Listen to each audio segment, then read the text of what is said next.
Fragments of a Father's Love. Chapter 1. Freezing winters and the dream of a better life. The cold pierced like blades, with icy gusts slipping through the broken bamboo walls of the small thatched house at the edge of the village. The scent of scorched dry straw mixed with the musty dampness of long-soaked earth, forming a smell that had become all too familiar to Mr. Luong and Mrs. Hoa over their lifetime. Poverty clung to them like breath, unshakable, relentless. Yet they endured, gritting their teeth, holding on to a single belief, that all their sacrifice, all their humiliation, would one day be exchanged for something more precious than any earthly possession: the future of their only son, Tuan. In his youth, Mr. Luong was strong and broad-shouldered, known throughout the village for plowing and threshing rice for hire. But when Tuan started middle school, he gave up farming and went to work in the stone pits. The back-breaking labor gradually bent his spine. Each morning, while the mist still lingered, he would carry 2 heavy baskets of rocks on foot for miles to the quarry, earning a few meager coins. Mrs. Hoa, year-round, carried vegetables to sell at the district market, walking nearly an hour each way. Her feet were swollen and calloused, soaked in rain that never fully dried, and scorched by sun that never fully warmed. And yet they never once complained. Every time they mentioned Tuan, their eyes lit up, as if all the pain and hardship evaporated in an instant. They were illiterate, unable to read or write, but they remembered every one of Tuan's exam scores. Their damp brick wall was covered in certificates for academic excellence. Once, while wiping dust off an award from 8th grade, Mrs. Hoa softly said to her husband, "Our son is so smart, isn't he? One day he'll be an engineer, a doctor. He won't suffer like we did." Their meals often consisted of cold rice and boiled greens, occasionally with a single egg from the hens she raised. But whenever Tuan came home, even for just a day, they would slaughter a chicken, cook soup, and buy the best fish sauce. Mrs. Hoa would retell the story of the first time Tuan said, "Mom," and made her cry. Every memory was a treasure she kept deep in her heart. Tuan was a bright child who knew how to overcome hardship. He passed the university entrance exam with high scores and was awarded a full scholarship to the National Economics University. The whole village came to celebrate. His parents wept with joy. On the day he left for Hanoi, Mrs. Hoa slipped a small bundle into his hand, a few $100,000 dong and a chipped porcelain bowl. The bowl had long been cracked, but she cherished it like a relic, as it was the bowl he used to eat rice porridge from during a fever at age 3. She said, "Take this, so you'll have a piece of your mother's warmth. If you miss home, just look at it." Tuns my aqua dili. He didn't refuse, but he didn't think much of it either. In the beginning, Tuan called home every week. He talked about his classes, his professors, his presentations that received top grades. Mr. Luong didn't understand much, but he chuckled proudly. "He's really smart, isn't he, dear?" Then the calls became less frequent. He was busy with school, part-time jobs, internships, relationships. That busy sliced silently through the threads of familial closeness. His parents kept waiting, still hopeful. During Tet, they made sticky rice cakes, hung couplets, and longed for their son to return. But some years, Tuan said he was too busy. The next year was the same, and the year after that, they stopped preparing the feast. They consoled each other. "He's probably working hard. Maybe he has an important job now. Must be tired," until one day the phone rang. Tuan's voice came through. Not joyful, not affectionate, but like an order. "Sell the house. Move to the city with me. It's too hard for you in the countryside." Mr. Luong looked at Mrs. Hoa. They were silent. Her heart ached, eyes wet. "He wants us to live with him. It's because he loves us, right?" He nodded. They believed him, wholeheartedly. The little house, filled with memories from Tuan's first cries to the burn mark on the wall from overcooked rice, was quickly sold. They packed up their belongings, including the chipped bowl carefully wrapped in a faded cloth. On the day they left the village, Mrs. Hoa turned to look at the doorstep one last time. She cried, but it was a tear of hope. She imagined early mornings in the city, walking her grandchild to school, her son taking them to the supermarket, dining in restaurants, and finally receiving the reward for a lifetime of toil. She didn't know it was all just an illusion. Chapter 2. The cramped apartment and cold meals. The long-distance bus came to a stop at the final station, in the midst of a bustling, noisy city. Mr. Luong stepped down first, his hands trembling as he helped Mrs. Hoa, who was gripping the edge of the bus door tightly. Their worn cloth bag held a few old clothes, some packets of sesame salt, and the chipped porcelain bowl, still carefully wrapped in layers of clothing. Tuan arrived late. He was driving a shiny car, his face as cold as the early winter wind. His only greeting was a blunt question. Why didn't you wait inside the lounge? As if the fault didn't lie in his lateness, but in the two rustic old people standing among strangers out of place. In the car, there was hardly any conversation. Tuan turned on the radio and focused on driving. Mr. Luong looked over at his wife and gave a small smile, as if to reassure her. He's just concentrating on the road. The apartment Tuan brought them to was on the third floor of an old building. The wooden door was chipped, the staircase narrow and dim. Tuan hurriedly unlocked the door and pointed to a room about 15 square meters wide. You'll stay here for now. My wife is a bit particular, but please bear with her. Once things are more stable, I'll move you to a nicer place. Mrs. Hoa nodded eagerly, her eyes lighting up. Anywhere is fine, as long as we're with you and our grandchild. For their first meal in the city, Mrs. Hoa made pepper-braised fish, a dish Tuan used to love as a child. The smell of pepper stung her eyes, forcing her to close them to keep from coughing. When the food was served, Tuan's wife Lone glanced at it and coldly set her chopsticks down. It smells bad. I can't eat this. The baby's got a stomachache too. Tuan said nothing. He didn't defend his mother. He didn't soothe his wife. He just quietly took a few bites of rice and then retreated to his office. Dinner ended in silence. Mr. Luong forced a smile and tried to lighten the mood. Maybe food tastes different here. We'll get used to it in time. In the days that followed, they lived like shadows in the house. Lone made no attempt to hide her displeasure. She loved cleanliness, order, and could not stand the sound of Mrs. Hoa's coughing or the creaking chair every morning when Mr. Luong sat down. Once, he bought some cheap vegetables from the wholesale market and brought them home. Lone wrinkled her nose. Why'd you bring this dirty stuff in here? I don't want wild herbs stinking up my kitchen. When Tuan came home and saw his wife upset, all he said was, please just try to get along with her a bit. She's stressed from work. The old couple understood. They were old now, a burden in the fast-paced city life. No one needed to say it out loud. Their eyes and actions made it clear. Mrs. Hoa began shrinking into herself. She stopped cooking. She woke up early to clean the house, wipe dust, and then sat quietly by the window. One rainy day, she dried the baby's clothes with a towel, but Lone didn't thank her. She just snapped, please don't use my baby's face towel. Kids pick up bacteria easily. As for Mr. Luong, who once carried stones and worked the muddy fields all day, he no longer knew how to be useful in a way that would please the younger generation.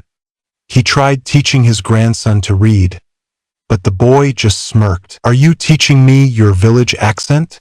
That's not how my teacher reads. Tuan slowly became a stranger. He left early for work and came home late. Each evening, he went straight to his desk, typing away or making phone calls. His parents didn't dare call him, didn't dare ask. But every time the door opened, Mrs. Hoa's heart fluttered, hoping for a kind word, a gentle glance. But what she received was only coldness. One afternoon, while cleaning the cabinet, she dropped the chipped bowl. The porcelain shattered on the tile floor, as if a dream had just broken into pieces. Lone rushed out at the sound. What now? Seriously?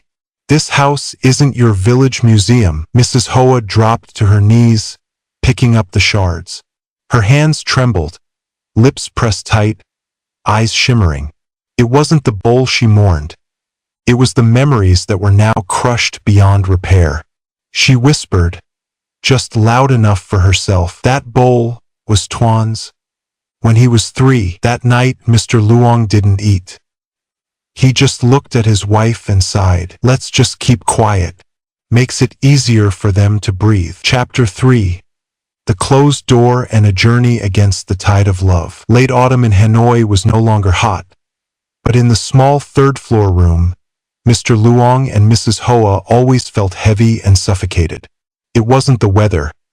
It was something nameless, something that crept into every meal, every glance, every sigh that no one dared to voice. Since the day the chipped bowl was broken, Mrs. Hoa had become like a ghost.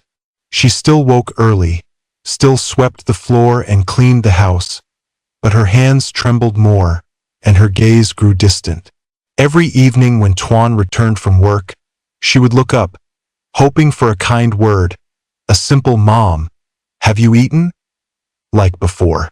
But it never came. He'd go straight into his room and shut the door. Some nights, she didn't even hear his footsteps and wondered if her son had vanished from this world. One day, Lone came home and saw her shirt, hand-washed and hung out to dry on the balcony. She exploded. Who told you to touch my things? Don't you know I'm allergic to well water? Mrs. Hoa stammered. I heard you say it was dirty yesterday, so I thought I'd help. Lone turned away sharply and said loud enough for Mr. Luong in the next room to hear, please stop making me the villain in this house. That night, Mr. Luong sat quietly by the window. He lit a cigarette, something he had tried to quit since moving to the city. But tonight he needed it. The smoke stung his eyes, turning them red. Mrs. Hoa sat beside him, her fingers clutching her shirt tightly. Honey, maybe we should ask him to let us go home. It's too suffocating here. He sighed. You can't take it anymore, can you? It's not that I can't. It's just living like this. We're no different than strangers. Back home, even when we were cold and hungry, at least we had the rooster crowing at dawn to remind us we were still alive. Here, we're just shadows. They didn't cry. Old people's tears often don't fall. They seep inward, drop by drop, day by day. The next morning, Mr. Luong did something he hadn't done in months. He called Tuan. His son was still groggy when he answered, Dad? Why were you calling so early? Looking at the same face, yet feeling it so unfamiliar, Mr. Luong spoke slowly, clearly. Your mother and I want to go back to the village. Tuan looked up, surprised. Back? Like, for good? There's nothing there to live on. The old house is still partially there. The plot across the way can be turned into a kitchen again. At least back home we can breathe. Tuan said nothing. He didn't argue, didn't ask why. After a while, he simply said, Fine. But you know if you leave now, no one will be there to look after you. If you get sick, there won't be anyone to take you to the hospital. Standing in the kitchen, Mrs. Hoa heard every word. She turned away. It wasn't the truth of the sentence that cut deep. It was the way it was said, like a warning, not concern. 3 days later, they packed their bags. There wasn't much. Some clothes, flu medicine, a few medicated patches, and a small amount of money left from selling their wedding gold. The chipped bowl was gone, but Mrs. Hoa still kept a broken shard wrapped in a handkerchief, tucked close to her chest. A fragment of memory she couldn't bear to part with. Tuan didn't come to see them off. Lone didn't step outside.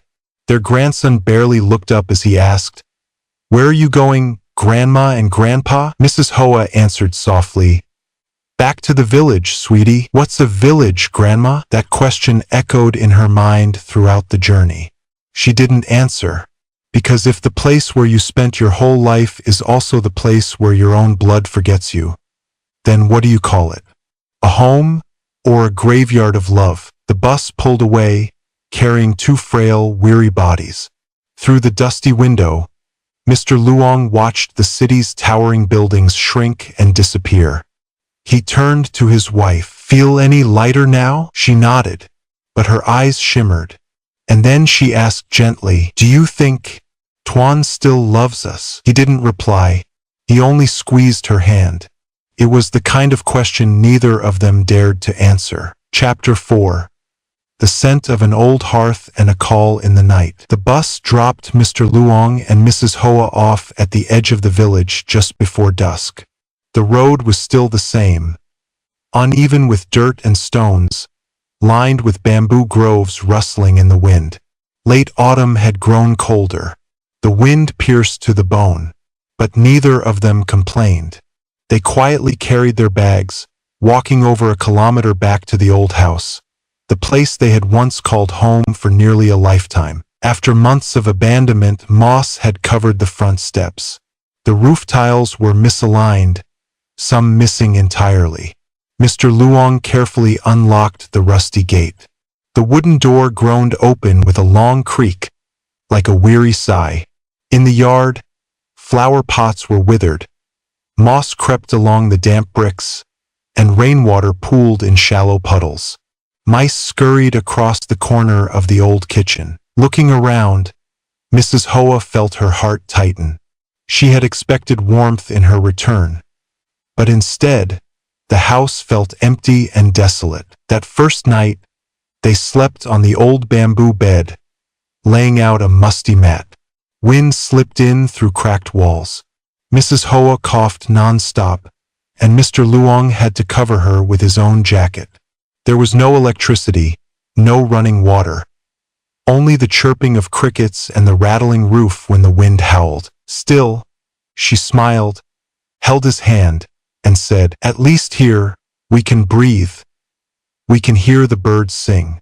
Not like that apartment, silent like a grave. In the days that followed, they began repairing the house. Mr. Luong went to the market and bought used roof tiles, climbing up himself to fix the roof. Mrs. Hoa gathered dry twigs and rekindled the kitchen fire. The smoke stung their eyes, but the warmth returned to their hearts. Their meals were simple, just boiled greens and sesame salt, but somehow tasted better than the meat-laden, silent meals in the city. Neighbors dropped by to say hello, offered some vegetables, brought over bundles of firewood. Elderly ladies from the village invited Mrs. Hoa to join them at the morning market or temple. She was visibly happier, sometimes coming home laughing about how two grandmas nearly argued over who walked slower. But that happiness was short-lived. One early winter night, the weather turned sharply cold. Mrs. Hoa's cough worsened. Her chest tightened, and she burned with fever. Mr. Luong rushed her to the village clinic. The doctor diagnosed a severe case of pneumonia and advised immediate transfer to the district hospital. But the hospital was far and they had no vehicle. Mr. Luong begged a ride from a passing delivery truck, and the two of them braved the cold mist and wind on the bumpy road. The hospital was bleak and overcrowded. Mr. Luong sat by her bedside, feeding her porridge, holding her steady through her coughing fits, placing warm towels on her forehead. But the four wasn't strong enough. Her body was too weak. One morning, she opened her eyes, exhausted, and whispered, "Honey, maybe call Tuan. He might make it in time." He looked at her, then quietly took out his phone.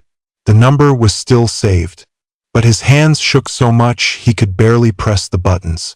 Eventually, he did. The phone rang endlessly. No one answered. He tried again. This time, a cold, mechanical voice responded. "The number you have dialed is currently unavailable." Mr. Luong put the phone away. He said nothing. Mrs. Hoa closed her eyes again.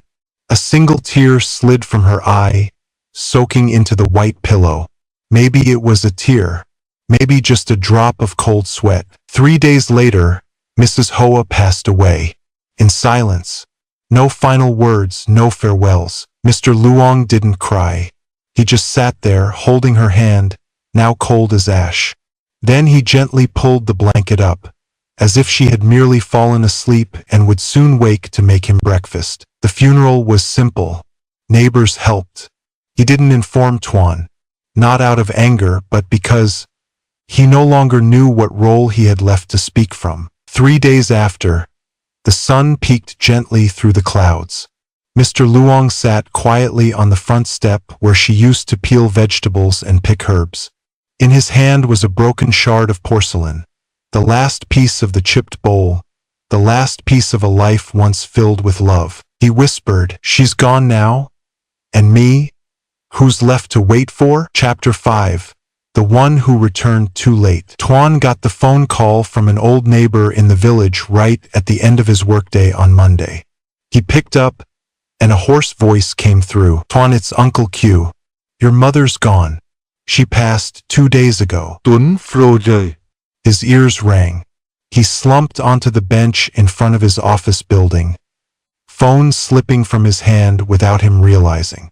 That sentence from Uncle Q struck like a blade to the chest, tearing through all the self-justifications he had clung to for years. "Your mother's gone." Just 4 words, and his whole world crumbled. That night, he didn't go home. He didn't tell Lone. He boarded a night bus back to the village, his mind blank the entire way. When was the last time he heard his mother's voice? The last time he had dinner with her? He couldn't remember. Everything was blurry, distant, like a dream fading after waking. When Tuan stepped off the bus, a light drizzle was falling. The village road was slippery, dark. At the end of the lane, the old house flickered with the warm glow of a kerosene lamp, a kind of light he thought had vanished long ago. The gate wasn't locked. Tuan stepped inside, heart sinking. On a makeshift wooden table by the wall was a framed photo of his mother, draped in black cloth. Her face in the picture still looked gentle, kind. But to him, it now seemed filled with quiet reproach. Nearby, Mr. Luong sat motionless, his back hunched, hair almost entirely white, his thin hands pouring tea into a cup placed before the altar. He didn't look up at the sound of the door. Not until Tuan's voice cracked the silence. "Dad!" Mr. Luong looked at him. His expression was empty, emotionless. He said just one sentence. "Your mother couldn't wait." Tuan dropped to his knees. No tears at first. No words. Just his face pressed against the cold, hard floor. Incense smoke swirling around him as tears finally poured from his eyes. That night, father and son sat beside each other in silence, inside the empty house. No words passed between them. Several times, Tuan turned to speak, but then stopped himself. What was left to say now? The next morning, Mr. Luong handed him a small wooden box. Inside was the faded shard of the chipped porcelain bowl. He placed it in Tuan's hand and said slowly, "Your mother kept it until the end." Tuan picked it up. It was cold, weightless, yet it felt like it crushed his chest. He asked shakily, Why didn't you call me? Why didn't you tell me?" Mr. Luong pressed his lips together for a long while, then looked his son in the eye. "What for? So you could answer and say you're busy again? So your mother could feel that heartbreak one more time?" Tuan lowered his head. He couldn't say a word. All these years, he thought he was fulfilling his duty, sending money, covering hospital bills, bringing them to the city. But he never once asked, "How are you, Mom? How are you, Dad?" If only he had asked those simple questions more often, instead of assuming they were fine, that they didn't need anything, that they'd live forever. That afternoon, Tuan and his father went to bury the porcelain shard behind the jackfruit tree next to the kitchen. A shard of a bowl, a shard of love, a shard of regret. Mr. Luong said, "Bury it here, so your mother can find her way back." Tuấn nốt đét xi len ti. For the first time in his life, He realized he was never worthy of a mother like Mrs. Hoa. Evening fell. A chilly wind swept across the courtyard. Tuan looked at his father and saw a man who had aged beyond recognition. The strong back that once supported their family was now curved. The hands that once built their home now trembled with every move. "Dad, I'm sorry." Mr. Luong didn't respond. He simply said, "As for her, it's too late for her to hear it now." Chapter 6. A Life in Silence. Tuan stayed in the village after his mother's funeral. He took extended leave from work, cleaned up the house, planted a vegetable garden, and repaired the front porch. The old home, long abandoned, slowly began to feel alive again. But life itself would never return to what it once was. Every morning, he brewed tea the way his mother used to, placed a small cup on the altar, and sat with his father, one silent, the other too ashamed to speak. Since the funeral, Mr. Luong rarely spoke to Tuan. During meals, he ate quietly, his chopsticks moving like a machine. One day, Tuan made caramelized fish, his mother's signature dish. When he brought it to the table, Mr. Luong looked at it but didn't touch it. Tuan asked, "Is it not to your taste, Dad?" Mr. Luong repeatedly. She made it better, that was all. But it was enough to leave Tuan staring at the pot of fish in silence, fighting back tears. He began going to the market every morning, in his mother's place. He learned the names of vegetables, how to haggle for prices. The vendors there called him Tuan, son of Mr. Luong and Mrs. Hoa. They smiled at him, treated him kindly. But in their eyes, there was something else. Pity. They knew. They had seen it all. They had seen his parents be driven out by their own child, had seen his mother wait at the edge of the village in the rain, watching for a son who never came home. One afternoon, with rain in the air, Tuan visited the jackfruit tree behind the house, the place where he and his father had buried the shard of the chipped bowl. Grass had grown thick, the breeze whispering softly. He sat down, finally able to face himself. "Mom, I'm home now. But you're no longer here." He spoke as if she were still in the kitchen, lighting the fire, as if she would appear again, pulling his ear with playful scolding. But only leaves fell, and the smell of damp earth filled the silence. That night, Tuan poured tea for his father. They sat across from each other, the weak yellow light flickering between them. Mustering courage, he asked, "Dad, can you forgive me?" Mr. Luong didn't answer right away. He poured more tea, his hands trembling, his eyes clouded and distant. After a long while, he finally spoke. Not angrily, but as if talking to himself. "Forgive you? It's not that I'm angry. It's just, there's nothing left to say." Tuan lowered his head. That sentence hurt more than any scolding. It felt like a final verdict, that between them was now only silence, a silence too wide for any apology to cross. The next day, Mr. Luong fell in the kitchen. His back gave out and he couldn't get up. Tuan panicked, called the clinic. They said it was old age, fragile bones, and he needed care and rest. From that day on, Tuan cared for him. Every meal, every pill, every night's sleep. He spoon-fed his father. Mr. Luong ate little but never refused. Some nights, he opened his eyes and whispered, "Hoa, where are you?" Tuan sat by the bed, holding his hand, eyes red. "Mom's gone. But I'm here, Dad." Mr. Luong didn't answer. He simply closed his eyes again, a tear slipping down his wrinkled cheek. One late winter afternoon, under a soft sun, Mr. Luong asked to be helped outside. They sat together for a long time. The cold breeze swept through the erica trees, and the scent of straw smoke drifted from afar. Looking out at the yard, he said quietly, "That chipped bowl. It wasn't useless just because it was chipped. It still held food.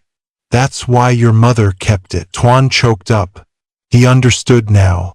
He finally understood, but too late. Dad, I'm not leaving again. Mr. Luong nodded, his gaze fixed on the far end of the yard, where the jackfruit tree stood tall, and beneath it, a small patch of earth held the love of a lifetime. Chapter 7.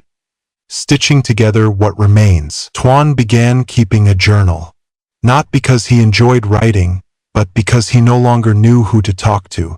On each page, he told his mother about his day, how his father had eaten half a bowl of porridge, how the hens laid eggs, how the sky poured all day and the weeds had grown tall behind the house, and that today he missed her. One day, while cleaning the altar, Tuan paused and stared at his mother's photo for a long time. Like a man sleepwalking, he opened an old cardboard box under the bed, a box where his mother used to keep little odds and ends. Inside, he found a stack of old letters yellowed with time. They were letters she had written to him but never sent. Her handwriting was round, neat. Tuan, are you doing well? I miss you so much these days. I wonder if you still like pumpkin soup with pork ribs. Your father came home from the fields and sat by the window again. As he read, his chest tightened with every line. That longing, that waiting, all endured in silence. No plans. No scolding. Just love. Just missing him. That night, he called Lone, his ex-wife, whom he had divorced 3 years earlier. The call lasted nearly an hour. They didn't bring up the fights, the money, or the mistakes. Tuan only told her that he was living in the countryside now, taking care of his father, and he wanted to see his son. 3 days later, Lone brought little Bai to the village. It was the first time Tuan had seen his son since the divorce. The boy stood shyly behind his mother, wide-eyed, staring at the man he'd been told was Dad, but only knew through old pictures. Tuan knelt down and opened his arms. Come here. Let me give you a hug. Bai hesitated for a moment, then ran into his arms. He was small and skinny, but that hug burned warmth into Tuan's chest. Holding him close, Tuan whispered, I'm sorry. Daddy came back too late, didn't he? Lone stood aside, silent. She didn't scold him, just nodded when Tuan asked if Bai could stay for a few days. And so, for the first time in years, the sound of a child's laughter echoed in the courtyard. Bai loved the chickens, loved running along the rice dikes, loved swinging in the hammock listening to Grandpa's stories. At first, Mr. Luong just watched the boy from a distance. But by the third day, he took Bai out to the garden, pointed out trees, told him stories about the old stone well that had long dried up. Tuan watched from the porch. He saw that his father's eyes were less cloudy. His hands shook less. Maybe, just maybe, life was returning. Slowly, quietly, but surely. One evening, after putting Bai to bed, Tuan sat down with his father over a cup of tea. He said, Dad, I want to renovate the house, not to sell. I'm going to live here, for good. Mr. Leung paused, Looked at him for a long moment, then slowly nodded. Up to you. Just don't let it fall to ruin again. It wasn't praise. It wasn't joy. But it was the fragile thread of trust being rewoven. Tuan understood, once broken, like the chipped bowl, trust never becomes whole again. But with enough care, enough love, it could be pieced back together, even if the cracks remained. In the following days, he patched the roof, rebuilt the fence, added a small kitchen at the back. Neighbors came to help. Some said, Tuan's finally come to his senses. Others said, better late than never. Tuan didn't answer. He just smiled. While clearing the storage room one night, he found an old embroidery piece his mother had started but never finished. A scene of a house with evening smoke and a lone figure digging in the field. The image was incomplete, just a wooden frame with loose thread. Tuan hung it by the new kitchen, next to her photo, as if she were still watching over him, guiding each heartbeat, each small change. One day, Bai asked, Dad, why doesn't Grandpa smile much? Tuan stroked his son's head. Because he misses Grandma. Do you miss her too? B nodded. Was Grandma kind, Dad? Tuan choked up and hugged him tight. She was so kind that no matter how badly I behaved, she never once got angry. That night, Tuan took Bai to visit his mother's grave for the first time. He taught him to bow, to speak respectfully. Under the pale moonlight, the two stood side by side, one offering an apology, the other learning how to love. Chapter 8. The Season of Falling Leaves. Early December brought bitter winds that sliced through every crack and crevice. The cold crept into the walls, the floors, and into Mr. Luong's bones. He coughed more, ate less, slept longer. Tuan could see it clearly. His father's health was fading, like the last flame of an oil lamp running out of wick. Quietly, he called a doctor from the district to come examine him. The diagnosis was chronic obstructive pulmonary disease, compounded by old age and a weakened immune system. The doctor suggested transferring him to a bigger hospital for better care. But Mr. Luong waved it off. I'm not dying in a hospital. Tuan didn't argue. He understood. This time he didn't feel helpless. He felt prepared in a quiet, aching way. He moved his father into his mother's old room and placed the bed near the window so he could see the garden each morning. He bought a space heater. He simmered porridge every day. He brewed light tea to ease his father's thirst. Things he never imagined himself doing before now felt like second nature, as natural as breathing. At night, Tuan often sat by his father's side, telling him stories about Bai's school, about how Lone was thinking of letting their son spend the summer in the village. Mr. Luong would listen and nod. One evening, he asked, "That boy, does he take after you when you were little?" Tuns my no, Dad. He's much better than I ever was. For the first time since his wife passed, Mr. Luong chuckled. A raspy, wheezy sound, but warm. It was the first real laugh Tuan had heard from him in years. One day, Mr. Luong said, "Dig up that chipped bowl for me. I want to see it again." Tuan was surprised. "You still remember where we buried it?" His father replied, voice weak but firm. "Of course. I remember every brick, every patch of grass. What you love, you never forget. It becomes part of your blood." The next afternoon, Tuan went out to the garden, to the exact spot under the jackfruit tree. He gently dug until he found it, the shard still intact, resting beneath a soft layer of earth. He washed it clean, dried it, and brought it inside. His father stared at it for a while, then said, "Place it on your mother's altar. Not because we worship a broken bowl, but because it reminds us to hold on to things others might call useless, if they're filled with love." Tuan did just that. From then on, the chipped shard rested quietly on the altar, a living symbol of forgiveness and connection. One night, near Lunar New Year, a cold drizzle fell and the wind cut like knives. Mr. Luong burned with fever, drifting in and out of sleep.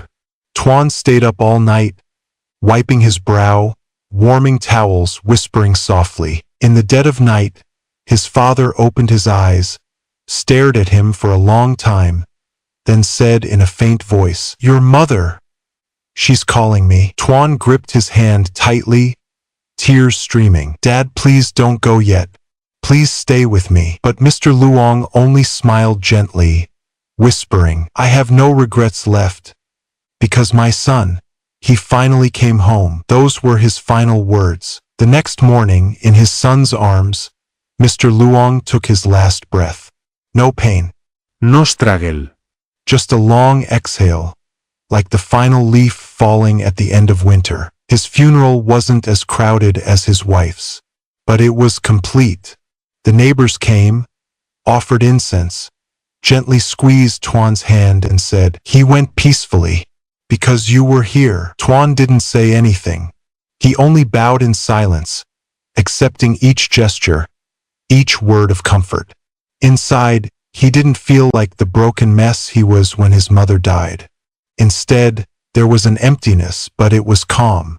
It hurt, but it was peaceful. After the funeral, Lone called, "Are you all right?" Tuan replied, I'm okay. Just sad that I only learned how to be a son. At the end, she paused, then said quietly, "No one teaches us how to be parents, but we can learn if we still have love." Tuan looked out at the garden. The ground had been smoothed out. The old jackfruit tree was blooming again. "I'm going to plant some flowers around their graves," he said, "so my son can see them every morning and bow to them every evening." Chapter 9. A Father's Father. After the 49-day memorial ceremony for his father, Tuan began his mornings by sweeping the yard, brewing tea, tidying the altar, and waking up little Bai. Life in the countryside was simple and slow, like still water, but for him, every moment carried its own weight, deep and full. Lone decided to have Bai live with Tuan for a while. She said, "He needs to know he has a dad, not just someone who provides, but someone who's present." Tuan took his son in as if reclaiming a piece of his remaining life. He no longer dreaded waking early to prepare milk, nor was he annoyed by telling bedtime stories. On the contrary, he was eager, like a student standing before a blackboard for the first time, holding chalk, writing. Being a father, once, while at the market, Bai grabbed his hand and pointed at some fish wriggling. "Dad, buy this fish. Let's cook soup." Tuan laughed. "You know how to pick fish?" The boy nodded. "Grandpa taught me how to look at the fish gills. I remember." Tuan's throat tightened. Even though his father hadn't been with Bai long, he had left little lessons. Things only passed on through love, not commands. That night, Tuan took paper and pen and wrote down everything Mr. Luong had taught him. Everything he'd said to Bai, quietly done throughout his life. A small notebook with a coarse fabric cover, titled Grandpa's Lessons. He taught his son to read each line every night, like a ritual. Not forced, just retelling to remind one and help the other grow. One late spring day, after school, Bai ran into the yard and hugged Tuan tightly. "Dad, the teacher praised me because I told the story about Grandpa." Tuan knelt down. "What story did you tell?" Bai chattered. "I told her Grandpa planted jackfruit trees, he liked drinking tea, and he had a chipped bowl Mom still keeps. The teacher said I remember so well." Tuan smiled with tears in his eyes. It turned out, the way for someone to live on forever wasn't through tombstones or altar photos, but through stories passed on, living on in every small action of descendants. The next day, he took Bai to his parents' grave. The boy pulled weeds with his own hands and washed the incense bowl clean. Then he solemnly lit incense and quietly read the first lesson from the notebook. Lesson 1. To be a person is to know gratitude. Without gratitude, you are no longer human. Tuan sat behind him, silently. He no longer cried or choked on sobs. Instead, a warmth spread inside, like the last rays of sunlight slipping through leaves, touching skin. He looked up at the sky. White clouds drifted lazily. The faint scent of incense blended with the cool air. Nothing left to regret. Nothing left to keep for himself. Now, Tuan's life was a string of small acts of kindness.